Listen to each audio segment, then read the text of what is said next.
Hello students, welcome back to our channel CMS classroom.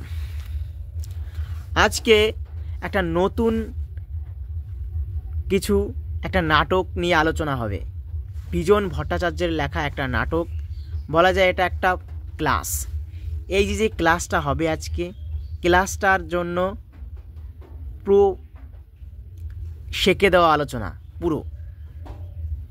ইতিমধ্যে যারা আমাদের ক্লাস 11-এর অন্য যে কবিতাগুলো আলোচনা করে দেওয়া হয়েছে, যারা দেখোনি তারা এই চ্যানেলে গিয়ে আমাদের চ্যানেলে গিয়ে দেখে নিও। পুরো শেখে দেওয়া আলোচনা, প্রতিটি লাইন ধরে ধরে আলোচনা হয়েছে। আজকে বিজন ভট্টাচার্যের এই আগুন নাটকটি নিয়ে আলোচনা করা হবে। তার আগে নাটকটির উৎস। নাটকটি 1943 সালে অরুণী পত্রিকায় প্রকাশিত হয়। বিখ্যাত নাট্যকার বিজন ভট্টাচার্য 1943 সালটা 1943। এই সময় ভারতবর্ষ স্বাধীন হয়নি। পরাধীন ভারতবর্ষে দুর্ভিক্ষ মহামারীতে সেই পরিপ্রেক্ষিতে নাটকটি রচনা হয়েছে। সবার পেটে খিদের আগুন, খিদের আগুন সবার পেটে, তাই নাটকের নামকরণ এমন, আগুন। আগুন নাটকটি 5টি দৃশ্যে বিভক্ত। প্রত্যেকটা দৃশ্যে ওই একটাই কথা, খিদের জ্বালা। খিদের পেটে খিদে থাকলে পূর্ণিমার চাঁদ যেন ঝলসানো রুটি হয়ে যায়। একটা লাইন আছে, খোদার রাজ্যে পৃথিবী গদ্যময়, পূর্ণিমার চাঁদ যেন ঝলসানো রুটি। খিদে এমনই জিনিস, পূর্ণিমার চাঁদ যেন রুটি হয়ে যায়। তাই খিদে সবার পেটে থাকে, খিদের আগুন সবার পেটে জ্বলে। এই পরিপ্রেক্ষিতে এই নাটকটি রচিত। নাটকে এখানে সমস্ত চরিত্রগুলো তুলে ধরা হয়েছে। এবার আস্তে আস্তে আমরা এই চরিত্রগুলো নাটকের মাঝখানে দেখতে পাবো। এবার নাটকটির প্রথম দৃশ্য আলোচিত হবে। তো আলোচনার আগে একটা কথা বলি, বইটা সাথে নিয়ে এই ক্লাসটা দেখো, পরপর প্রতিটা লাইন তোমার মনে থেকে যাবে এবং যে লাইনগুলো একটু গুরুত্বপূর্ণ সেইগুলিও আমি বলে দেব। এবার শুরু করছি। প্রত্যুষকাল মানে সকালবেলা। অস্পষ্ট আলোয় কিছুই ভালো করে ঠাহর করা যাচ্ছে না। অস্পষ্ট আলো, সকালবেলা কিছুই ভালো করে দেখা যাচ্ছে না।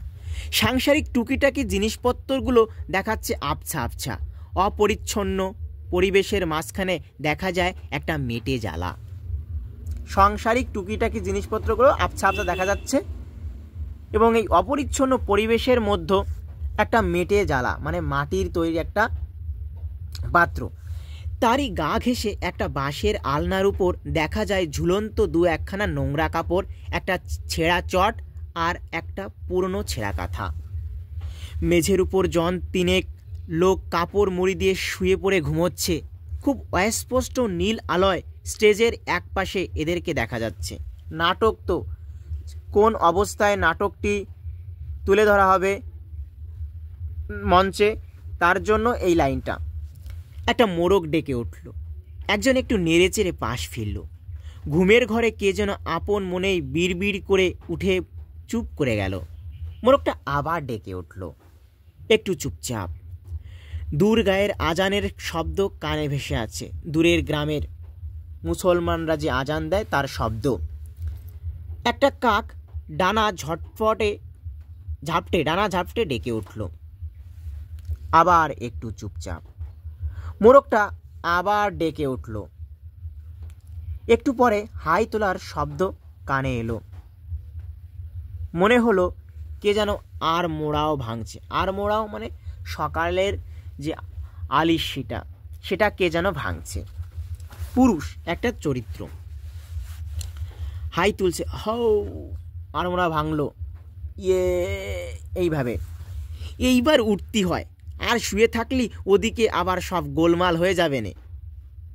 বুঝেছো তো ঠেলাটা? মণিচাঁদ কাল দেরিতে যাইও একদম সেই নাইনির পিছনে। বলছে এবার উঠতে হয়, বেশি শুয়ে থাকলে সব গোলমাল হয়ে যাবে না। মণিলালকে বলছে বুঝেছো তো ঠেলাটা, কাল দেরিতে যাইয়ে একদম সেই লাইনের পিছনে গিয়েছিলাম।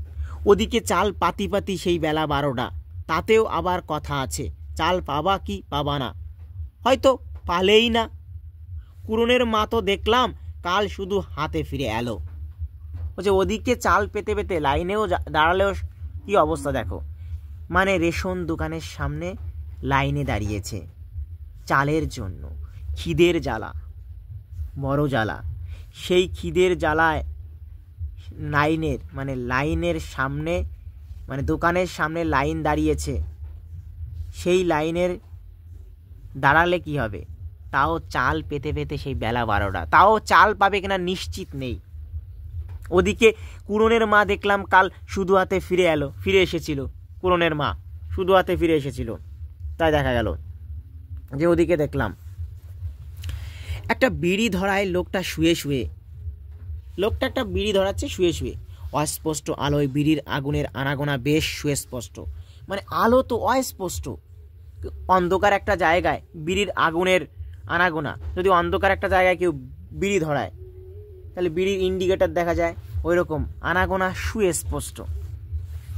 একটা চরিত্র এখানে, এই নেত্য মানে পুরুষ, নেত্যর বাবা, এটা বলেনি এখানে একটা চরিত্র নেত্যর মা, নেত্যর বাবা নেত্যকে ডাকছে, এই নেত্য বলি চিৎপাত হয়ে ঘুমোচ্ছিস যে বড় আরামে, এদিকে ফর্সা হয়ে এলো, খেয়াল আছে, উঠে পর চাল আজ আর পাতি হবে না নে, দেখিস খেন। নেত্র বাবা বলছে এই ঘুমোচ্ছিস এখনো পড়ে আরামে, এদিকে সকালবেলার আলো হয়ে সকাল হয়ে উঠেছে, উঠে পর, চাল আজকে আর পাতি হবে না নে, মানে চাল আজ আর পাবি না নে, দেখিস নে। আবার একটু চুপচাপ, লোকটা পাশ ফিরে শুয়ে বিড়ি টানে, হঠাৎ উঠে বসে গা ঝেড়ে, না এইরকম ভাবে সময় নষ্ট করিলেই হয়েছে আর কি। পাশের ঘুমন্ত স্ত্রী লোকটির গায়ে ঠেলা মারে। এবার নেত্যর মা গায়ে নেত্যর বাবা ঠেলা মারছে। এখানে যে লোকটি বিড়ি টানছে নেত্যর বাবার কথা বলা হয়েছে। হ্যাঁ ও নেত্যর মা, ওট এই বেলা, আর কত ঘুমবি কদিনই, কমলি শাক, দাঁতন কাঠি আর কলাটলা যা কিছু রাখিছিস খপ করে গুছাইয়ে নে।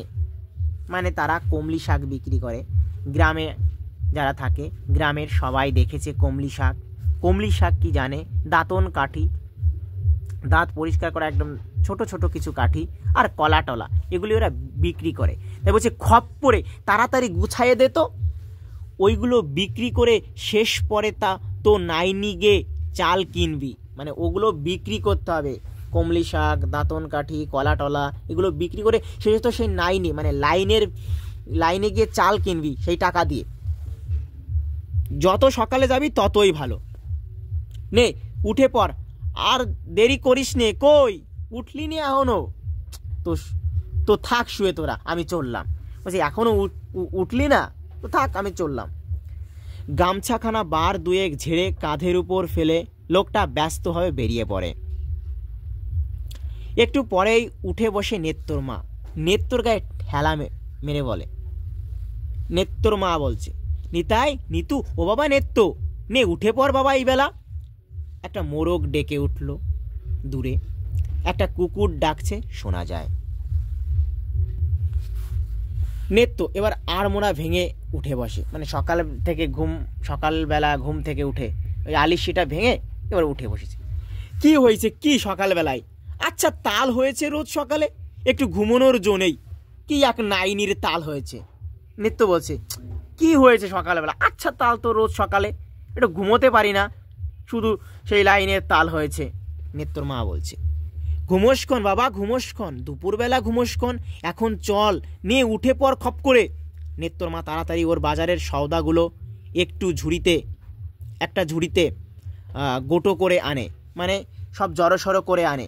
কমলি শাকগুলোর উপর নেত্যর মা বার দুয়েক জলের ছিটে দিয়ে দেয়, তারপর ছেলেকে নিয়ে দ্রুতপদে বেরিয়ে পড়ে। এই শেষ হয়ে গেল আমাদের প্রথম দৃশ্য। প্রথম দৃশ্যের আলোচনা কেমন হয়েছে, ভালো লাগলে একটা লাইক করো। এইবার দ্বিতীয় দৃশ্যের আলোচনা। দ্বিতীয় দৃশ্যে সেই একই কথা, খিদের জ্বালা।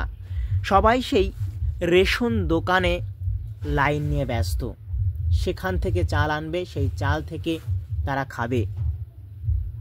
এইখানে গ্রাম বাংলার একটা সুস্পষ্ট দম্পতির সেই গভীর বন্ধন ফুটে উঠেছে। কি বন্ধন? দ্বিতীয় দৃশ্যে কৃষাণ আর কৃষাণের বউ দুটো চরিত্র রয়েছে। এবার আমরা সেই দ্বিতীয় দৃশ্য আলোচনা করি। প্রথম দৃশ্যটা শেষ হতেই অস্পষ্ট নীল আলোর ফোকাসটা দ্বিতীয় দৃশ্যের উপর এসে পড়ে। প্রথম দৃশ্যটা, এটা হচ্ছে নাটক করবে, যদি মঞ্চস্থ হয় নাটক, সেই কি হতে হবে এটার জন্য এই লাইনটা। প্রথম দৃশ্যটা শেষ হতেই অস্পষ্ট নীল আলোর ফোকাসটা দ্বিতীয় দৃশ্যের উপরে এসে পড়ে। তবে প্রথমে প্রাকৃতিক পরিবেশটা দিয়ে নিয়েছে নাটকের। একখানা চালা ঘর, সামনে এক ফালি উঠোন, ঘরের চৌকাঠের কাছে দাঁড়িয়ে একজন কৃষাণী, আর বাইরের খোলা জায়গাটায় দাঁড়িয়ে জনৈক কৃষণ। একটা কৃষাণ রয়েছে বাইরের খোলা জায়গায় দাঁড়িয়ে, খালি গা, হাঁটু পর্যন্ত কাপড় গোটানো, মাথায় গামছা ফেটা বাঁধা। ওই অনেকে গামছা বাঁধে না মাথায় ফেটা করে, ওইটার কথা বলা হয়েছে। হাতের কাস্তে দিয়ে পিঠ চুল করছে, হাতে একটা কাস্তে ছিল তা দিয়ে পিঠ চুল করছে, এরকম করে পিঠ চুল করছে, হাতে যে কাস্তেটা ছিল তা দিয়ে পিঠ চুল করছে। এবার কৃষাণ বলছে, এই আর কটা দিন বউ বুঝলি। গ্রাম বাংলায় বউয়ের সঙ্গে স্বামীর সম্পর্কে তুই তুই করে সম্পর্ক ছিল আগে, এখন আছে, এখনও আছে। তবে আগে এই সুমধুর বন্ধনটা বেশি ছিল, এখনও আছে। তাই বলছে এই আর কটা দিন বউ বুঝলি, তারপর কলে কষ্টে এই চৈতালির ফসলগুলো মাচায় তুলতে পারলি হয়, কিছুদিনের মতো নিশ্চিন্দি। কি বলিস? বলছে চৈতালির ফসলগুলো কোনো রকমে মাচায় তুলতে পারলে হয়, একটু নিশ্চিন্তে থাকা যাবে। কি বলিস মা? তা কথা কইতে কি হচ্ছে তোর? মুখ পানে চাইও শুধু দাঁড়াই আছিস। ঈষৎ হেসে, একটু হেসে, ওরকম করে চাস নে, সকালবেলায় কাজ পণ্ড করিস নে বউ, এই কয়ে দিলাম। এই লাইনটাতে সবাই বুঝতে পারছো কি ইঙ্গিত করা হয়েছে, কারণ এখন সবাই বোঝে কি ইঙ্গিত করে। ওই রকম করে চাস নে, কারণ স্ত্রীর চোখে কামনা বাসনা। তাই বলছে কি, অমন দুষ্টু চোখে তাকাস নে, সকালবেলায় আমার কাজ পণ্ড করে দিস নে। অধিক যদি রোমান্টিক হয়ে যায়। সবাই বুঝতে পারছে। বউ দুলে ওঠে, এই চৈতালির ফসলটা মাচায় তোলবো না, থাক। আর কি আর বলে কি হবে? বলছে এই চৈতালির এই চৈত্র মাসের ফসলটা মাচায় তোলবো না, থাক।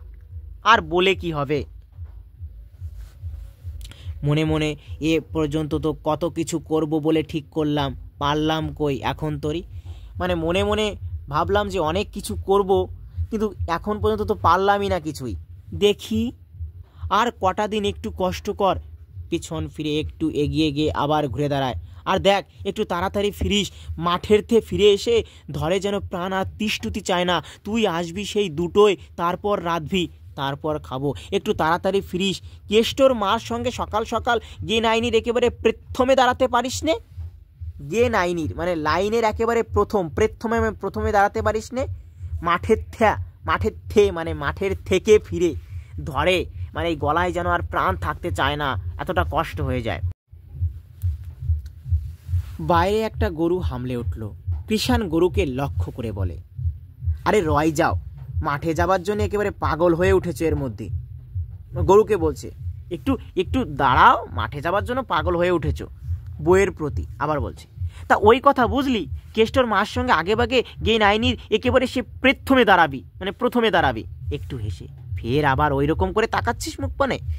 বউ সেই মায়াবী চোখে তাকাচ্ছে। বইয়ের চোখে মায়া, বইয়ের চোখে কামনা বাসনা, সেই মায়াবী চোখে তাকাচ্ছে। বলছি ওইরকম করে ফের তাকাচ্ছিস? প্রস্থান। এবার এই পর্যন্ত আলোচনাটা কেমন লেগেছে? যদি ভালো লেগে থাকে সত্যি একটা লাইক করে দিও। তৃতীয় দৃশ্যের আলোচনায় সেই খিদের জ্বালা, সেই খিদের কাহিনী, আগুন, সবার পেটেই খিদে। তৃতীয় দৃশ্যে দৃশ্যান্তর হতেই নীল আলোর ফোকাসটা শর্ট করে সরে গিয়ে অন্য দৃশ্যের উপর গিয়ে পড়ে, মানে যাত্রা বা নাটকের জন্য মঞ্চস্থ এই লাইনটা। এই দৃশ্যে সতীশ, সতীশের বউ এবং সতীশের মেয়ে ফুলকি, এই দৃশ্যেও সেই একই খিদের জ্বালা, আগুন। দূরে কলের ভো শোনা যাচ্ছে, আর এদিকে ছোট্ট একটা বারান্দার উপরে উবু হয়ে বসে আছে সতীশ। কারখানার জনৈক শ্রমিক সে, সতীশ হচ্ছে কারখানার শ্রমিক। কাক ডাকছে সকালবেলা, ঘরের ভিতর ঘুমোচ্ছে সতীশের বউ মেয়ে, তাদের দেখা যাচ্ছে না। সতীশ বারান্দার উপর বসে আপন মনে বিড়ি টেনে চলেছে, খালি গা, মাথার চুল, উস্কো খুস্কো মজবুত শরীর, মানে একদমের মজবুত শরীর। বিড়িটা শেষ করে ফেলে দিল তার সামনে, তারপর মাথার চুলের মধ্যে হাত গুজে বসলো।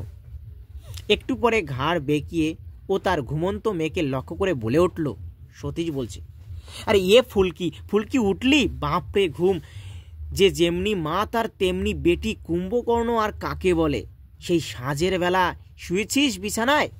একটু কেশে বলছে, তার মেয়েকে ডাকছে, ফুলকি, ফুলকি, কি ঘুম রে তোদের, যেমন মার ঘুম তেমন মেয়ের, কুম্ভকর্ণ তোদের কাছে তো ফেল, এরকম বলছে। সেই সন্ধ্যের সময় ঘুমিয়েছিস আর এখন সকাল হয়ে উঠেছে, একদম এখনও উঠিস না। একটু পরে সতীশ তার সহকর্মীকে ডাকে, সহকর্মী ছিল সতীশের জুরন। জুরনকে, আরে জুরন, জুরন উঠেছিস? বাইরে থেকে উত্তর আসে, আর বলো না বে। জুরন বলছে, আর বলো না বে, তা কি যাচ্ছিস নাকি কাজে? জুরন বলছে, আরে হারে, মানে জুরন বলছে, হ্যাঁ যাচ্ছি তো। তুই তুই কারখানায় যাচ্ছিস না? সতীশকে বলছে। তখন সতীশ, আরে কারখানায় যাব না তো যাব কোন চুলোয়, কিন্তু এদিকে যে ভারী মুশকিলেই পড়লাম। জুরন বলছে, মুশকিলটা সে কি হলো? আরে সে কি বলবো মুশকিলের কথা, তোর কি, একলা মানুষ, খাচ্ছিস দাচ্ছিস, ফুর্তি করে ঘুরে বেড়াচ্ছিস, 2-4 পয়সা বেশি দিয়ে হয়তো হোটেলেই খেয়ে নিলি, কিন্তু আমার যে সেটি হবার উপায় নেই। শালা এই চাল ডালের কি উপায় করি বলতো? শ্রমিক সতীশ এবং সতীশের বন্ধু জুরন, তো দুজন শ্রমিক বন্ধুর মধ্যে কী ধরনের কথাবার্তা হতে পারে? এটা কোনো অশ্লীল কথাবার্তা নয়, অশ্লীলভাবে ভাবলে হবে না, দুই বন্ধুর মধ্যে যে কথাবার্তা হয় আর কি। শ্রমিক তারা বলছে, তুই তো হোটেলে খেয়ে নিলি 2-4 পয়সা বেশিতে, আর আমার তো সেটি হবার জো নেই, শালা এই চাল ডালের কী উপায় করি বলতো? কেন রে, সে লাইনে দিচ্ছে না? আরে দুধ তো নিকুচি করলো তোর লাইনে তো বারবারই দিচ্ছে, কিন্তু সে আবার শুধু হাতে ফিরে আসতে হচ্ছে। কাল সারাটা দিন দাঁড়িয়ে দাঁড়িয়ে ফুলকি আর ওর মা তো শুধু হাতে ফিরে এসেছে, রাত্রিরে এসে মিস্ত্রির কাছ থেকে পদের চাল কর্জ নিয়ে এসে তো পিত্তি রক্ষে করি। পিত্তি মানে খিদের জ্বালাটা, পিত্তি, এখানে সেই খিদের জ্বালা কথা বলা হয়েছে, পেট রক্ষা করি আমাদের, পিত্তি বাঁচে। পদেরেক মানে 1.5 প চাল ওদের কাছ থেকে ধার নিয়ে এসে, এখন সকালবেলায় তো আবার পেটে আগুন লেগে গেছে। শালা খিদে পেটে নিয়ে কি কাজে যেতে মন লাগে? খিদে পেটে নিয়ে কি আর কাজ করতে ভালো লাগে? কারোরই ভালো লাগে না খিদে পেটে কাজ করতে। শালা কি করতে ইচ্ছে করে বলতো? জুরন বলছে, তুই বুঝি কোম্পানির ভরসা করে আছিস? তা হলেই সে হয়েছে। কেন বলতো?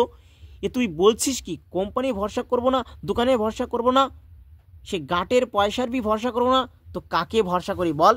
শালা কারবারে ঘেন্না ধরিয়ে দিলে হঠাৎ উত্তেজিত হয়ে, কার উপর ভরসা করবো? কোম্পানির উপর করবো না, দোকানের উপর করবো না, গাটের পয়সা, নিজের গাঠির পয়সার উপর ভরসা করবো না, তো কাকে ভরসা করবো? শালা কারবারে একেবারে ঘেন্না ধরিয়ে দিল হঠাৎ উত্তেজিত হয়ে, কথাটা বলছে, হঠাৎ উত্তেজিত হয়ে সতীশ বলছে, হেই ফুলকি, আরে নিকুচি করলো তোর ঘুমের, বলি তোদের ঘুমের জন্য কি কারখানার গেট খোলা থাকবে নাকি?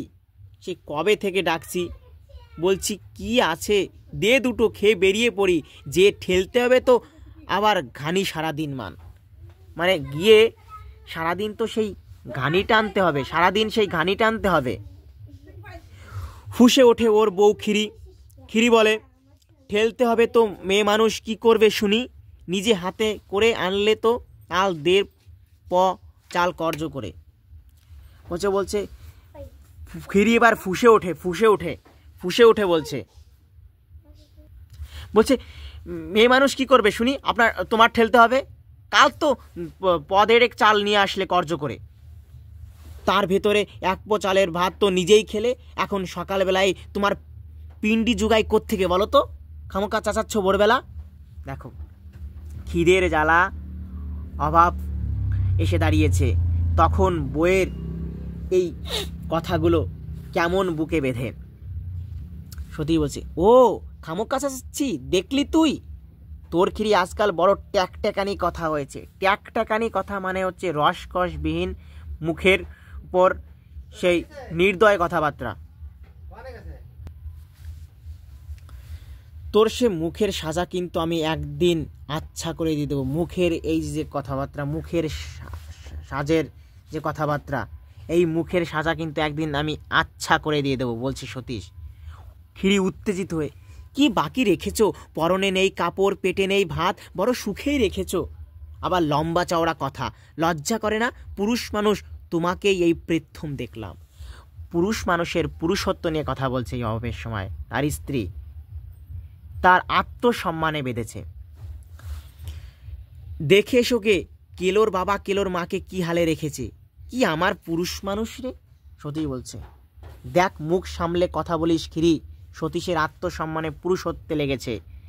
মুখ সামলে কথা বলিস ক্ষীরি, এই বলে দিলাম, নইলে লাথি মারলো, নইলে বলে আর্তনাদ, ওরে বাপে গেলাম গো, মেরে ফেললে গো। ফুলকিও কেঁদে ওঠে, তার মেয়ে, মার কান্না দেখে তার মেয়েও কেঁদে ওঠে। তোর মুখের সাজা আমি আজ ভালো করে দিয়ে দেব, হারামজাদি। মা মেয়ের সমবেত চিৎকার শোনা যেতে থাকে। যা মর্গে যা। সিটের হাফ শার্ট চাপিয়ে কাঁধের উপর গামছা ফেলে সতীশের বেগে প্রস্থান। তখন বলে, যা মর্গে যা। তখন সতীশ বেগে বেরিয়ে যায়। এই পর্যন্ত ভিডিওটা কেমন লেগেছে? ভালো লাগলে একটা লাইক করো। তো চলে এসেছি আমরা চতুর্থ দৃশ্যে একজন কেরানি তার স্ত্রীর কথোপকথনের মধ্য দিয়ে ফুটে উঠেছে সেই একটাই কথা, খিদের প্রসঙ্গ। আগুন, সবার পেটে সেই আগুন, কারণ খিদে যখন এসে ধরে না, সেই দুর্ভিক্ষ দারিদ্র্যময় অবস্থায় সবার পেটে খিদের আগুন। তাই এখানে কেরানি হরেকৃষ্ণ বাবু আর মনোরমা তার স্ত্রী, তাদের মধ্যে কথোপকথন। চতুর্থ দৃশ্য এবার আমরা শুরু করছি। নীল আলোর ফোকাসটা এবার আরও একটু উজ্জ্বল মনে হয়। শর্ট করে ফোকাসটা দৃশ্যান্তরের উপরে গিয়ে পড়ে। এটা হচ্ছে মঞ্চস্থ নাটক যদি হয়, কিভাবে শুরু হবে পরের দৃশ্য বা দৃশ্য একের পর এক, সেটার জন্য এই লাইনটা। এবার মধ্যবিত্ত পরিবার, একটুখানি পরিচ্ছন্ন সুস্থ পরিবেশ, মধ্যবিত্ত একটুখানি পরিচ্ছন্ন সুস্থ পরিবেশ, অন্তপুরের দৃশ্য, একদম ভিতরের দৃশ্য। কেরানি হরেকৃষ্ণ বাবু স্ত্রী মনোরমার সঙ্গে কথা কইছেন। হরেকৃষ্ণ বাবু স্ত্রীর সঙ্গে কথা কইছেন। চা নেই, চিনি নেই, চাল নেই, খালি আছে চুলোটা, তাও আবার কয়লার অভাব। কি করি বলো তো? চা নেই, চিনি নেই, কিচ্ছু নেই, শুধু চুলোটা আছে, তাও আবার কয়লার অভাব, তাও কয়লা নেই। চুলো আছে তাও কয়লা নেই। মনোরমা বলছেন, দেখো বাবু, আজ আবার একটু কষ্ট করো। ভোদার কাছে শুনলুম আজ নাকি দুশের করে দেবে। ভোদার কাছে শুনেছে আজ নাকি দুশের করে দেবে। এখানে ভোদা হলো একটা চরিত্র, অন্য কিছু না, কিন্তু ভেবো না, একটা চরিত্র জাস্ট। ভোদার কাছে শুনলুম আজ নাকি দুশের করে দেবে। হরে কৃষ্ণ, আহা দেবে তো বুঝলাম, কিন্তু যাই কখন বলো তো? এদিকে বেলা 10টার মধ্যে অফিস, আর তোমার সেই লাইনে বেলা 12টার এধারে তো কিছু পাবার আশা নেই। আর তাও যে পাবো তারও কোনো স্থিরতা নেই। দোকানি হয়তো শেষকালে হাত উল্টে বলবে ফুরিয়ে গেছে। মা মুশকিলেই পড়া গেল দেখছি। আচ্ছা সবই তো বুঝলাম, বেলা 10টার সময় অফিস হরেকৃষ্ণবাবুর, সেই বেলা 12টার নিচে তো কোনো কথা নেই। তাও চাল পাবো কিনা তার কোনো স্থিরতা, তার কোনো নিশ্চয়তা নেই যে পাবো। দোকানি শেষকালে হাত উল্টে বলবে ফুরিয়ে গেছে। কেন? অফিস থেকে যে চাল ডাল দেওয়ার কথা ছিল থাক, আর অফিসের কথা তুলো না বাপু, একেবারে ঘেন্না ধরিয়ে দিলে। কেন? এই না শুনলুম তোমার মুখ থেকে থেকে সেদিন যে অফিস থেকে বাবুদের সব দেওয়া থোয়ার ব্যবস্থা হবে, তার কি হলো? যে অফিসের থেকে শুনলাম যে বাবুদের মানে অফিসের যারা কর্মচারী কেরানি সবার জন্য দেওয়া থোয়ার ব্যবস্থা, একটা দেওয়া নেওয়ার একটা ব্যবস্থা হবে। হরে কৃষ্ণ বিরক্ত হয়ে বলছে, সেসব কেলেঙ্কারের কথা আর বলো না গিন্নি। বাবুদের নামে সস্তা দরে চাল ডাল এনে কর্তারা আবার সেগুলো চড়া দামে বাজারে ছাড়ছেন। মানে বাবুদের নামে সস্তা দরে চাল কিনে কর্তারা আবার সেগুলো কি চড়া দামে বাজারে। ব্যবসা, খালি ব্যবসা। এদিকে লোক জানছে যে আমরা খুব সস্তা দরে চাল ডাল পাচ্ছি, আসলে কিন্তু তার সুবিধে ভোগ করছে ম্যানেজার আর তার মো সাহেবরা। মো সাহেবরা মানে যারা ম্যানেজারের মানে পাঁচ এটে চলে মানে ম্যানেজার যদি বলে এইটা হ্যাঁ তো হ্যাঁ হ্যাঁ হ্যাঁ হ্যাঁ। ওই যে কিছু থাকে অফিসে যে ওর কথা শুনে চলে, ও যদি বলে না তো না না না না, একদম ম্যানেজারের মনের মতো হয়ে পাঁচ এটে চলা লোক। তা তারা হচ্ছে সুবিধা ভোগ করছে। যে রক্ষক সেই হলো গিয়ে তোমার ভক্ষক। খুব ইম্পর্টেন্ট একটা লাইন এটা, যে রক্ষক সে হলো গিয়ে তোমার ভক্ষক। এটা থেকে প্রশ্ন হতে পারে। কাকে কি বলবে বলো?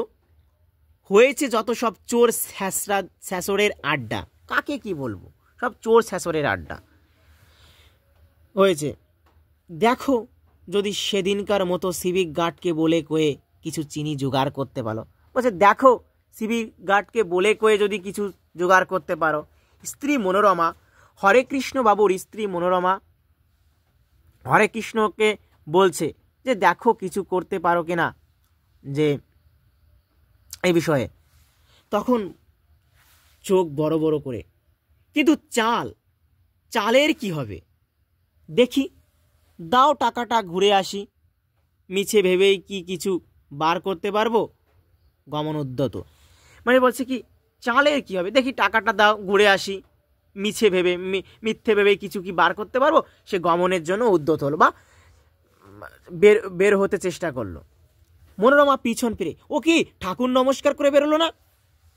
বলছি ঠাকুর নমস্কার করে বেরোলে না? আগের দিনে ঠাকুর নমস্কার করে এরকম বের করতে হয়, এখনও সেই চল তো উঠেই গেছে। তো ঠাকুর নমস্কার করে বাড়ি থেকে বেরোচ্ছে। তো ওর স্ত্রী মনে করতেছে ও কি ঠাকুর নমস্কার করে বেরোলে না? হরে কৃষ্ণ একটু থেমে ঘুরে দাঁড়িয়ে, ও সুবিধা হবে বলে মনে করছো? আচ্ছা মানে এই যে অভাবের সময়, এই দারিদ্র্যের সময়, এই মহামারীর সময় কোথাও সুরাহা হচ্ছে না, যে এই সময় প্রণাম করে গেলে কিছু সুবিধা হবে। সে বলছে আচ্ছা। দেবতার উদ্দেশ্যে প্রণাম জানিয়ে হরে কৃষ্ণ ওর প্রস্থান, ড্রপ। এই হলো চতুর্থ দৃশ্যের সমাপ্তি। পঞ্চম দৃশ্য শুরু করার আগে এই পর্যন্ত আলোচনা কেমন লেগেছে? ভালো লাগলে অবশ্যই কমেন্ট করো, লাইক করো।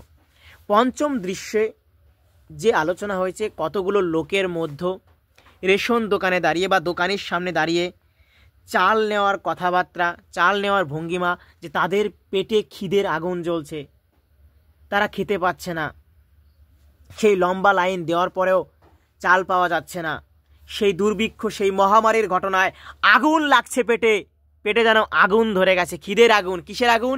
খিদের আগুন জ্বলে গেছে। সেটাই এই নাটকে প্রতিফলিত হয়েছে। লাস্টের এই দৃশ্যে আরও বেশি প্রতিফলিত হয়েছে যে আগুন, আগুন কোথায়?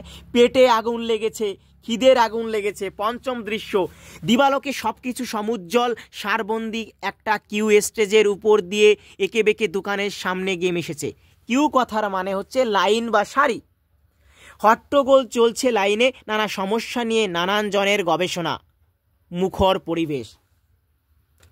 তখন চতুর্থ দৃশ্য থেকে যখন পঞ্চম দৃশ্যে প্রবেশ করবে তখন মঞ্চের এই পরিবেশ। হরে কৃষ্ণ বলছে উড়িষ্যা থেকে নাকি লক্ষ লক্ষ মন চাল এসে পড়েছে।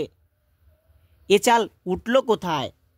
যে উড়িষ্যা থেকে লক্ষ চাল এসেছে, লক্ষ মন চাল এসেছে, এ চাল উঠল কোথায়? সামনের একজন লোক তার সামনের একজন উড়িয়াকে দেখিয়ে দিয়ে বলল যে, মানে সামনের একটা, যখন হরে কৃষ্ণের কথা পারলো তখন সামনের একটা লোক উড়িয়েকে দেখিয়ে দিয়ে বলল, প্রথম পুরুষ, যার নাম হচ্ছে প্রথম পুরুষ, এ যে মশাই, একে জিজ্ঞেস করুন, কিরে বল না, তোদের দেশেরই তো চাল। উড়িয়া বলছে, কর কৌচি। কর কৌচি কথার মানে হচ্ছে, কি বলছো? প্রথম পুরুষ, কথাও বুঝিস না এখনো? আরে তোর দেশের থেকে যে চাল আসবার কথা ছিল, তার কি হলো? বুড়োবাবু তাই জিজ্ঞেস করছেন, চাল এসেছে না স্রেফ তাল মারলি? যে কথা বুঝিস নে, তোর দেশের থেকে চাল আসার কথা ছিল, তা কি হলো? তাই বুড়োবাবু জিজ্ঞেস করছে, চাল এসেছে কিনা, না ফেক কথা বলছিস, না তাল মারছিস? না তা না তা ও তার খবর কোত্থেকে রাখবে বলুন? সেমও বলি পারিব না। বলছে, সে আমি বলতে পারবো না। বলি পারিব না তো থাক দাঁড়িয়ে রোদ্দুরের মধ্যে। বেশ তো থাকছিস বাবা দেশ ঘরে, কেন খামোখা মরতে এলি? হেসে, চাউর তো পাওয়া যাচ্ছে না বাবু, মানে চাল তো পাওয়া যাচ্ছে না বাবু। সেই কথাই তো বলছি, এত চাল গেল কোথায়? সহসা দোকানের দরজা খোলে মোটা নাদুস নুদুস তেল কুচকুচে দোকানি, মানে নাদুস নুদুস একদম কালো তেল কুচকুচে, ফতুয়ার নিচ থেকে, মানে ফতুয়ার নিচে ভুঁড়িটা সপ্রকাশ, মানে ফতুয়ার নিচ থেকে ভুঁড়িটা বেরিয়ে এসছে। দোকানের সামনে গঙ্গা জল ছিটোচ্ছে, ক্যাশ বাক্সের উপর জ্বলছে ধুনুচি। সিদ্ধিদাতা গণেশকে একটা পেন নাম জানিয়ে দাড়িপাল্লায় আঙুল ঠেকিয়ে মাথায় ছোঁয়ায়।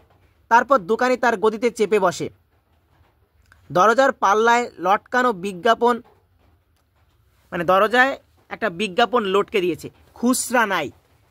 দোকানের সামনে একটা বিজ্ঞাপন লাগিয়ে দিয়েছে, বলছে খুচরা নাই। সঙ্গে সঙ্গে লাইনে সাড়া পড়ে যায়। সিভিক গার্ড ঘুরে যায় একবার লাইনের সামনে দিয়ে। সিভিক গার্ড ঘুরে যায় একবার লাইনের সামনে দিয়ে।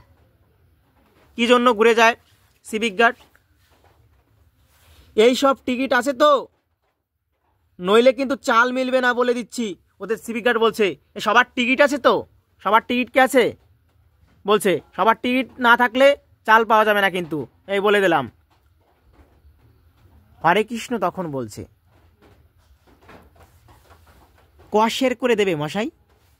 কশের, এই শের কথার মানে হলো, এক শের মানে হচ্ছে 933 গ্রাম, এক শের।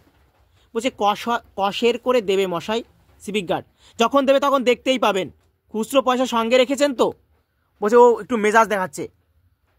যখন দেবে তখন দেখতেই পারবেন। খুচরো পয়সা সাথে এনেছেন কি? মানে ও খামোখা মেজাজ দেখিয়ে বলছে, যখন দেবে আপনি দেখতেই পাবেন। সিভিক গার্ড বলেছেন কথা। প্রথম পুরুষ, আমার কাছে কিন্তু টাকা, ভাঙিয়ে নিয়ে আসুন মশাই। ও টাকা ফাঁকার চেঞ্জ দেওয়া চলবে না। চলবে না? আপনার কোন আইনে লেখা আছে মশাই? সকলের কাছেই যে খুচরো থাকবে এমন কি কথা ছিল? না থাকে তো নেবেন না চাল। ও সব আইনের কথা বলবেন আদালতে গিয়ে, এখানে নয়। হঠাৎ সিভিক গার্ড ভো করে ছুটে গিয়ে একটা লোককে লাইন থেকে হিসড়ে টেনে বার করলো। মানে ভো করে ছুটে গিয়ে একজন লোককে, যে রেশনের লাইন দিয়েছিল সেই লাইন থেকে বের করলো। যে রেশন দোকানের সামনে লাইন দিয়েছিল লোকগুলো, তার থেকে একটা লোককে হিসড়ে টেনে বের করলো। ইয়ে, বাইরে থেকে এসে ভিতরে ঢুকে পড়ছো নবাবপুত্তুর? নবাবপুত্তুর, বাইরে থেকে এসে ভিতরে ঢুকে পড়েছো? সিভিক গার্ড বলছে। দ্বিতীয় পুরুষ বলছে, আমি তো আগে থেকে এখানে দাঁড়িয়ে আছি মশাই, জিজ্ঞেস করুন না এই পাশের লোককে। কি মশাই, ছিলাম না আমি এখানে দাঁড়িয়ে, বলুন তো। তৃতীয় পুরুষ বলছে, হ্যাঁ হ্যাঁ, ও এখানেই দাঁড়িয়ে ছিল, ছেড়ে দিন ওকে। দ্বিতীয় পুরুষ বলছে এবার, সেই ভোর 5টা থেকে আমি বলে ঠিক এই জায়গায় দাঁড়িয়ে আছি, আর বলে কিনা ছিলাম না। আচ্ছা, তো জুলুম কি করি এখন? বলছে, সেই ভোর 5টা থেকে ওখানে দাঁড়িয়ে আছে দ্বিতীয় পুরুষ। আর দ্বিতীয় পুরুষকে সিভিক গার্ড লাইন থেকে হেসড়ে টেনে বের করছে। নবাবপুত্র আগে ঢুকে পেরেছে, কিন্তু ও বলছে আমি সেই ভোর 5টা থেকে এই জায়গায় দাঁড়িয়েছিলাম, আর বলে কিনা ছিলাম না। আচ্ছা, তো জুলুম কি ধরনের এটা? জুলুম কি ধরনের এটা? টর্চার? কি করি এখন? বলছে, কি করি এখন?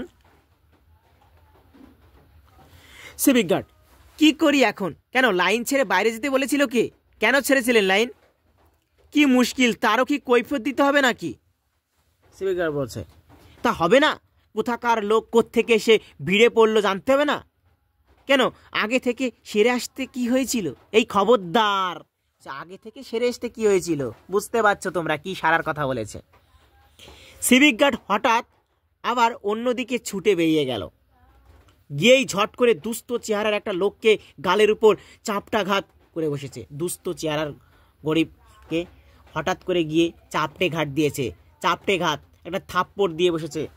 সিভিক গার্ড, চালাকি পেয়েছো, লুটের মাল না, বারবার ঢুকছো বেরোচ্ছো ঢুকছো, মামার বাড়ির আবদার আর কি, কোথায় চাল জমা করেছো দেখাবে, চলো তোমায় আমি পুলিশে দেবো, দাঁড়াও। চতুর্থ পুরুষ একটা চরিত্র, সে এবার কাচু মাচু মুখ করে যাকে সে সিভিক গার্ডের সব কথা বলছে। এ কি বলছেন আপনি, লাইন ছেড়ে গেছি আমি, কি আশ্চর্য। চুপ চুপ, আর ন্যাকা ন্যাকা কথা, কিছু দেখতে পাইনি মনে করছো না? তৃতীয় পুরুষ, কেন বেচারিকে খামোখা মারধর করছেন মশাই? লাইন ছেড়ে ও তো কোথাও যায়নি, এই আমার সামনেই তো ঘন্টা খানেক ধরে লোকটাকে ঠিক এই একই জায়গায় দাঁড়িয়ে দেখতে পাচ্ছি। ছি ছি, এসব কি অত্যাচার, এসব কি অত্যাচার।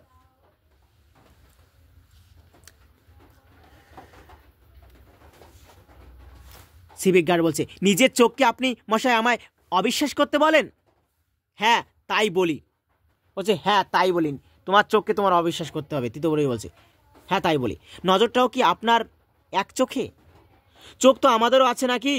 যে ঢুকেছে আপনি তাকে ধরতে না পেরে একজন নির্দোষ লোককে খামোখা মারধর করলেন। যে ঢুকেছে আপনি তাকে দেখতে না পেরে একজন নির্দোষ লোককে আপনি মারধর করলেন। মুসলমান বলছে, ওর কি দোষ আছে মশাই যে আপনি মেরে বসলেন? ও সিভিক গার্ড হয়েছেন তো একেবারে, ও সিভিক গার্ড হয়েছেন তো একেবারে মাথা কিনে নিয়েছেন। সিভিক গার্ড বলছে, এ মুখ সামলে কথা বলো বলছি। তৃতীয় পুরুষ বলছে, কি আপনি মুখ সামলাতে এসেছেন মশাই? চাল নিলে একজন আর আপনি অন্য একজনকে ধরে পিটে দেবেন কেন? এ কোন দেশের শাসন মশাই, এ কোন দেশের শাসন মশাই? চতুর্থ পুরুষ বলছে, আমি বাবা কিছুই জানি না, সেই সকাল থেকে বলে দাঁড়িয়ে আছি দুটো চালের জন্য, সকাল থেকে দুটো চালের জন্য দাঁড়িয়ে আছে। চতুর্থ পুরুষ, সে কিছুই জানে না আর তার উপরে মিথ্যে দোষারোপ দিয়েছেন। লোকে পয়সা দিয়ে চাল নেবে, তার আবার ফুটনি দেখো না। তৃতীয় পুরুষ বলছে, ও ফুটনি দেখো সিভিক গার্ডের। তৃতীয় পুরুষকে বলছে, লোকে পয়সা দিয়ে চাল নেবে, তার আবার ফুটনি দেখো না কেন? আপনি মিথ্যে ওকে বার করে দিলেন বলুন তো? সেই 5-6 ক্রোশ দূর থেকে এসেছে বেচারি দুটো চালের জন্য, উনি দিলেন তাকে বের করে। সিভিক গার্ড বলছে, দোষী কি নির্দোষী সে কৈফিয়ত তো আমি আপনার কাছে দেব না, আপনার যদি দরদ থাকে তো দেবেন না আপনার চালটা ওকে। বলছে দোষ কি দোষী? এবার সিভিক গার্ড মেজাজ দেখাচ্ছে, মানে সিভিক গার্ডের মানে ওখানে হচ্ছে দাদাগিরি চলছে। সিভিক গার্ড যেন ওখানে দাদা, একদম হিরো। সিভিক গার্ডে দাদাগিরি চলছে এখানে। সে তোমার মানে সবাইকে সে মেরে টেরে নাক মুখ ফাটিয়ে দিয়ে উচ্চস্বরে কথা বলে এখানে দেখাই যাচ্ছে নাটকে। এই পর্যন্ত আমরা যতক্ষণ দেখলাম সিভিক গার্ডের দালালি, পঞ্চম দৃশ্য আমরা দেখতে পেলাম। তারপরে দেখো, তারপরে এদিকে কি বলেছে সিভিক গার্ডকে? চতুর্থ পুরুষ বলছে, এবার দাও না বাবা আমায় লাইনে ঢুকতে, সত্যি বলছি আমি একবারও চাল নেইনি, বিশ্বাস করো বাবা। 3টে প্রাণী 2 দিন অনাহারে আছি বাবা, দয়া করো। 3 জন প্রাণী 2 দিন ধরে খাইনি, অনাহারে আছি বাবা, দয়া করো আমাকে লাইনে ঢুকতে দাও। ও ভালোভাবে বলছে, একদম সিম্পলিভাবে বলছে যে 3টে প্রাণী আমরা কাল থেকে লাইনে আছি, কাল থেকে কিচ্ছু খাইনি, অনাহারে আছি। সিভিক গার্ড বলছে, ও গা আমার একেবারে জল করে দিলে রে, যা ন্যাকামি করতে হবে না, যা নিচ্ছিস তাই খাগে, যা ভাগ। আহত হয়ে খোপে, আমি চাল নেইনি। সিভিক গার্ড বলছে, ধরটা ওর কাঁপছে, আমি নেইনি চাল। দেখুন মশাই আপনারা সব, আমি চাল নেইনি, তবু আমায় চোর বলছে, আমি চোর নই। পুরো সন্ধির একটা লাইন আছে, আমি চোর নই মা, আমি চোর নই। সিভিক গার্ডও বলছে, কাঁপছে ধরটা, মানে মাথায় এই কাঁধ এই ধর কাঁপছে, আমি চোর নই। আরে বাবা লাইনে ঢুকতে দিচ্ছে না তো জানা কি আবার পিছনে দাঁড়াগে, চাল পাওয়া নিয়েই তো কথা, হরে কৃষ্ণ এসব আবার বলছে ওসব তার মাঝখানে।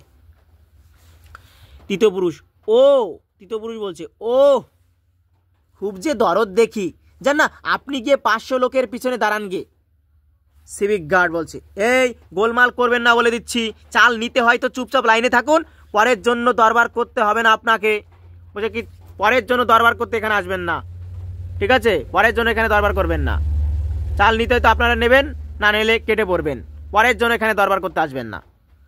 চতুর্থ পুরুষ বলছে, কেন, উনি তো ঠিকই বলেছেন। সিভিক গার্ড বলছে, থাক, তোকে আর দালালি করতে হবে না, যা ভাগ ভাগ। অপমানিত হয়ে, আমি কুকুর নই, আমি কুকুর নই, তার আত্মসম্মানে লেগেছে, তাকে চাপটাঘাত মেরেছে, তাকে অপমান করেছে, বলছে আমি কুকুর নই। চতুর্থ পুরুষটা, যে পুরুষটা কাচুমাচু হয়ে বলছিল যে বাবা 2 দিন ধরে 3টে প্রাণী অনাহারে রয়েছি, আমাকে লাইনে ঢুকতে দিন না। কিন্তু সিভিক গার্ড অপমানটাই করে, তাকে অপমানিত করে লাইন থেকে বের করে দিলে। এবার চতুর্থ পুরুষ বলছে, আমি কুকুর নই। সিভিক গার্ড বলছে, তুই মানুষ নাকি, চাল দেবেন না দিও না, কিন্তু তাই বলে যা তা বলো না বলছি, মেজাজ নাকি। চতুর্থ পুরুষ আর কতক্ষণ ধৈর্য রাখবে? মানুষের একটা ধৈর্যের সীমা থাকে, আর কতক্ষণ রাখবে বলেন, আর কতক্ষণ? একটা ধৈর্যের পরে আর মানুষ সে ধৈর্য রাখতে পারে না, একদম ভেঙে দেয়। চতুর্থ পুরুষ বলছে, আলবাত জানোয়ার কাকা। সিভিক গার্ড লোকটিকে ঘুষি মারতে উদ্যত হয়, সঙ্গে সঙ্গে লোকটি ওকে জাপটে ধরে, লাইন ভেঙে তুমুল হট্টগোলের সৃষ্টি হয়। মার শালা, জুতিয়ে মুখ ছিঁড়ে ফেল, পুলিশ পুলিশ প্রভৃতি নানা রকম ধ্বনি শোনা যায়। এগিয়ে আসে জনৈক যুবক হন্তদন্ত হয়ে, যেবার ধৈর্যের সীমা ভেঙে গেছে। চতুর্থ পুরুষ তখন বলছে, মার শালা, জুতিয়ে মুখ ছেড়ে ফেল, পুলিশ পুলিশ বলে নানা রকম ধ্বনি শোনা যায়। এগিয়ে আসে জনৈক একটা যুবক হন্তদন্ত হয়ে, আগুন আগুন। হঠাৎ গোলমালটা থেমে যায়। প্রথম পুরুষ বলছে, কোথায় আগুন? আগুন দেখো, এই আগুন আগুন কে? এক জনৈক যুবক বলছে, আগুন আগুন। কোথায় আগুন? এবার দেখাবে কোথায় আগুন। সিভিক গার্ড, আগুন আগুন কিসের? আগুন লাগলো কোথায় বাবা এর মধ্যে? হরে কৃষ্ণ বলছেন। যুবক হাত জোর করে বলছে, আগুন আগুন জ্বলছে আমাদের পেটে। ভীষণ ইম্পর্টেন্ট লাইন, এটা থেকে প্রশ্ন হতে পারে। আগুন আগুন কোথায়? আগুন তো কোথাও জ্বলেনি। আরে আগুন জ্বলছে আমাদের পেটে রে, আগুন আমাদের পেটে জ্বলছে। হরে কৃষ্ণ বলছে, তবু ভালো, আমি ভাবলাম বলি। সিভিক গার্ড বলছে, ও খুব যে বক্তিম দিচ্ছেন, সামলান না, তাহলে একবার দেখি। সিভিক গার্ডের দোকানের দিকে প্রস্থান। এদিকে চলমান কিউ সরে সরে যাচ্ছে, চলমান লাইনটা ধীরে ধীরে সরে যাচ্ছে। যে যার মতো চাল নিয়ে বেরিয়ে পড়ছে। লুঙ্গি পরা জনৈক মুসলমান ভাই চাল নিয়ে বেরিয়ে গেল। মুসলমান ভাই দোকানিকে বলছে, আজ চাল ঠিক আছে তো মশাই, কেউ ফাঁক যাবে না তো দেখবেন। ও একটু মানুষের দরদ বুঝতে চেষ্টা করছে। দোকানি বলছে, সে খোঁজে তোমার দরকার কি কর্তা, তুমি তো পেয়েছো, যাও ভালোই ভালোই কেটে পড়ো। বাবা, লুঙ্গি টিকি পৈতে টুপি সব একাকার হয়ে গেছে। দেখো লাইনটা দেখো, লুঙ্গি মানে মুসলমান সম্প্রদায়, টিকি মানে হচ্ছে আমাদের হিন্দু সম্প্রদায়ের, পৈতে ব্রাহ্মণ সম্প্রদায়ের, টুপি হচ্ছে সাহেব, সবাই যেন এক হয়ে গেছে। কারণ খিদে যখন থাবা মারে না, খিদে থাবা মারে যখন, কারণ খিদের জ্বালা সব থেকে বড় জ্বালা। সব কিছু একাকার হয়ে গেছে, সব সম্প্রদায় একাকার হয়ে গেছে। কে হিন্দু, কে মুসলিম, কে ইংরেজ, কোনো দেখা দেখি নাই, সবাই ওই এক লাইনে রেশন দোকানের সামনে লাইন দিয়েছে। আর কি উপায় আছে? ব্যবসার সুখ এই গেল। ওরে ও পঞ্চা, নে বাবা নে, বস্তা কেটে চাল ঢাল চটপট। পঞ্চাকে বলছে, নে বস্তা কেটে চাল ঢাল চটপট, চাল ঢাল। ওদিকে আবার সবাইকে দিতে হবে চাল ঢাল। এবার উড়িয়া কোষরে চাল বেঁধে সহস্রমুখে, কোষরে মানে তার কোচ্ছে বা তার কি বলে, ছেলেদের তো আঁচল হয় না, একটা হয় আঁচলের মতো, কোষরে, সেখানে চাল বেঁধে সহস্র মুখে বলছে, মুখ হাসি নিয়ে, মুশকিলের কথা তো সেই হইল, যে হিন্দু ওসি সেও চাল খাইব, আর যে মুসলমান ওসি সেও চাল খাইব। সাহেব লোকও খাউছি, গুঁড়া করি পাউরুটি বানায়ও খাউছি, সব চাউর খাইছি, সবাই চাল খাচ্ছে। এবে সব এক হইয়া গিলা। চাউরের কথা বড় মস্ত কথা আছে রে দাদা, তো তোমার বাণিজ্য আর চলিব কেমতি? বলছে যে হিন্দু আছে সেও চাল খাবে, যে মুসলমান আছে সেও চাল খাবে, সব লোকে চাল খাবে, কেউ গুঁড়ো করে পাউরুটি বানিয়ে চাল খাবে, সবাই তো চাল খাবে, একে সব এক হয়ে গেছে, সব এক হয়ে গেছে। চাউরের কথা বড় মস্ত কথা দাদা, তা তোমার বাণিজ্য চলবে কেমন করে? তোমার বাণিজ্য কেমন করে চলবে? তখন দোকানি বলছে, যা বাবা যা, কেটে পড় কেটে পড়। সিভিক গার্ডের দিকে চেয়ে, হাতি যখন নদে পড়ে চামচিকে তাই লাথি মারে, তা আমার হয়েছে সেই দশা। হাতি নদে পড়লে চামচিকেও লাথি মারে, দোকানি বলছে, তা আমারও সেরম দশা হয়েছে। উড়িয়ে লাইন থেকে একটু দূরে বসে কোষে চাল বাচ্ছে, ওই সেই কোচ্ছে চাল বাচ্ছে। এর মধ্যে হঠাৎ কিউ থেকে চাল নিয়ে বেরিয়ে এলেন হরেকৃষ্ণ। কিউ মানে লাইন থেকে। উড়িয়াকে লক্ষ্য করে হরেকৃষ্ণ বলছে, এই যে বড্ড খাঁটি কথা বলেছ হে। বলছে, এই যে বড্ড খাঁটি কথা বলেছ হে। সে বড্ড কি খাঁটি কথা বলতে গেল, মানে হঠাৎ করে সে লাইন থেকে বেরিয়ে এসে বলছে যে তুমি বড্ড খাঁটি কথা বলেছ হে। সে কি খাঁটি কথা বলেছে দেখো, হে হে হে, বড্ড খাঁটি কথা, হে হে হে আসছে। হঠাৎ পিছন থেকে প্রথম পুরুষ চাল নিয়ে এসে দাঁড়ায়। প্রথম পুরুষ বলে, না আমরা অনেকেই হয়তো হাসলুম ওর কথায়, বুঝলেন, কিন্তু ওর ওই সোজা কথাটা আমরা আজও অনেকেই বুঝি না। উড়িয়ার কথা বলছে, ঠিক, অতি ঠিক। হঠাৎ চতুর্থ পুরুষকে দেখে, এই যে তবে পেয়েছেন বাবা চাল? চালের পুটলি দেখে, হ্যাঁ বাবা পেয়েছি। চতুর্থ পুরুষ বলছে। হরেকৃষ্ণ তখন বলছে, তখন পিছনে দাঁড়াতে বলেছিলাম বলে কিছু মনে করো না যেন ভাই, কোনো কিছু মনে করে আমি তোমায় ও কথা বলিনি। ও বলছে, তখন যে কিছু বলেছিলাম, তখন কি বলেছিল? বলেছিল যে সবার লাইনে গিয়ে, সবার পিছনে গিয়ে দাঁড়াও, 500 লোকের পিছনে গিয়ে দাঁড়াও, চাল নেই তো কথা। তখন হরেকৃষ্ণ চতুর্থ পুরুষকে কথা বলেছিল, যখন সিভিক গার্ড দ্বন্দ্ব করছিল, ওই তখন দ্বন্দ্ব করছিল, তখন চতুর্থ পুরুষকে তাড়িয়ে দেয় লাইন থেকে। বলছে, তখন কিছু মনে করো না ভাই আমার কথায়। ও বলছে, না কিচ্ছু মনে করিনি, আমি কিচ্ছু মনে করিনি। না না না, আমি কিছু মনে করিনি। হরেকৃষ্ণ বলছে, সমস্যা সববার, এই তো দেখো না, সামান্য দুশের চালের জন্য কি নাজেহালটাই না হতে হচ্ছে। আচ্ছা বলো, এ কথা কি ভেবেছো কোনোদিন স্বপ্নেও? তা আজ আর কারো গর্বের কিছু নেই রে দাদা। তাই বলছি, কিছু মনে করে আমি তোমায় ও কথা, চতুর্থ আন্তরিকতায়, একদম অন্তর থেকে, একদম হৃদয় থেকে, কারণ গরিব মানুষ বোঝে অন্তরের এবং হৃদয়ের ভাবটা, একদম হৃদয় থেকে হরেকৃষ্ণের হাত ধরে বলছে, না না কেন আপনি বলছেন ও কথা বারবার? বলছি তো আমি কিছু মনে করিনি। তৃতীয় পুরুষ বলছে, আর মনে করা করেই বা কেন, যথেষ্ট তো হয়েছে, এখন বাঁচতে হবে, বাঁচতে হলে মিলেমিশে থাকতে হবে, ব্যাস। সবাই দুর্ভিক্ষ অনটন মহামারীর মাঝখানেও যদি সবাই এক থাকে, সমস্ত প্রতিকূলের মাঝখানে যদি সবাই এক থাকে, তবে তাকে এড়ানো যায়। এখন সবার বাঁচতে হবে, সবাই মিলেমিশে থাকি। ক্লাস 10-এর একটা লাইন আছে, আয় আরো হাতে হাত রেখে, আয় আরো বেঁধে বেঁধে থাকি। সেই অঙ্গীকার, সবাই একসাথে থাকলে এই প্রতিকূল পরিস্থিতিকেও উপেক্ষা করা যাবে। তাই তৃতীয় পুরুষের কথা বলছে। হরেকৃষ্ণ বিজ্ঞের মতো মাথা নেড়ে, বিজ্ঞ মানে বুদ্ধিমানের মতো একটু মাথা নেড়ে, এই বুঝটাই এখন দরকার, তাছাড়া উপায় নেই, কোনো উপায় নেই। ঘাড় নাড়তে নাড়তে হরেকৃষ্ণ, তৃতীয় পুরুষ ও চতুর্থ পুরুষ এবং উড়িয়ার প্রস্থান। ওদিকে চলমান কিউ সরে সরে চলেছে, একজনের পর আর একজন চাল নিয়ে বেরিয়ে যাচ্ছে। লাইনটা ক্রমশ নিষ্প্রভ হয়ে আসছে ড্রপ। নাটকটা এখানে শেষ হলো। এতক্ষণ আমার এই লেকচারটা শোনার জন্য তোমাদের আন্তরিকভাবে আমার ভালোবাসা, অভিনন্দন। এবং পরবর্তী আরও আলোচনা আমার এই চ্যানেলে হবে। আমার সঙ্গে যুক্ত থাকো, এই চ্যানেলের সঙ্গে যুক্ত থাকো।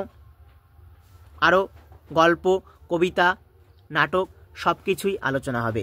ভালো লাগলে ভিডিওতে অবশ্যই লাইক করো, কমেন্ট করো এবং তোমার বন্ধু বান্ধবীদের মাঝখানে শেয়ার করে দিও।